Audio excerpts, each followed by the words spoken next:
সুপ্রভাত আমার প্রিয় বন্ধুরা। তো সকালবেলা আমি একদম বাসি কাজ করে স্নান করে ঠাকুর করে পূজা টুজা দিয়ে আয়ে পারলাম ঘরে। তো এদিকে জলও রাখতেছি আর চাও খাইলাম সকালবেলা। তো বন্ধুরা সকালবেলা বাসি কাজ করে স্নান করে পূজা দিয়ে এলাম আর আমার বাড়ি তাইবো অতিথি।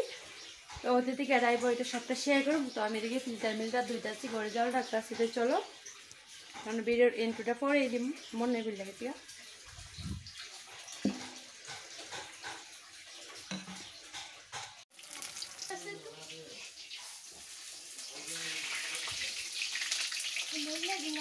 এদিকে আস না, এটা লাগতো না, এটা খুলে রাখো বাতাস আইব। এদিকে মোবাইলে হাই করে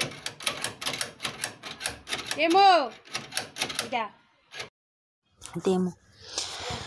তো আমার ভাই তাই ছিল আমার নাতি, কারণ দেহ এমনভাবে ভিডিও করা হয়েছে না, কারণ কাজে কাজে চাপে আর ভিডিও করা হয়েছে না বেশি।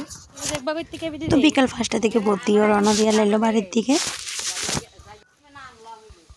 তো নাতি যে কোন সময় বইরা রাস্তালে গাড়ির মধ্যে উঠটা বয়ে গেছে। তো এদিকে বদির লোক আমিও যাইতেছি। তো গাড়ির মধ্যে যাবো, যাই নাতির একটু ভিডিও করতে হবে, কারণ নাতিরে বেশি ব্লগ করছি না। আমি যামু আমি যামু আমার নিয়ে যা। তো বন্ধুরা নাতি তো গেল, নাতিরে বিদায় দিয়ে আর আজকে আমরা দিকে এখন সকালে যে 10টার দিকে কারেন্ট গেছে, কারেন্ট এখন অবধি নাই। তো আমি এদিকে লইলাম একটু ফুচকা সন্ধ্যার সময়, কারণ আমরা টিফিন খাবো আজকে ফুচকা দিয়া। হ্যাঁ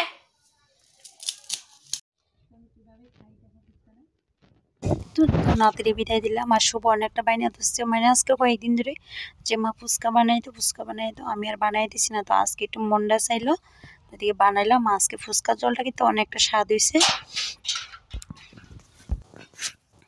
তো আজকে সকালবেলা নাতি কি রান্না করছি ওটাও তোমরা কাছে শেয়ার করতে পারছি না। আমি গুঁড়া মাছ দিয়ে একটু আমিছা রান্না করলাম, তারপর ডাটা দিয়া আলু দিয়া মাছের ঝোল, আর রাঁধছি আম ডাল আর ঝিঙের বড়া। তো সাইড পথে আর কোনো কিছু বানাইলাম না, তো ওইটা দিয়ে তারা খাওয়াই টাওয়াই দিছি। কারণ সুগার বাবা বাড়িতে নেই আর মাছ মাংস কেটে আনবো, অল্প একটু মাছ ছিল এটা দিয়ে রান্না করছি। তো চলো আজকে ব্লগটা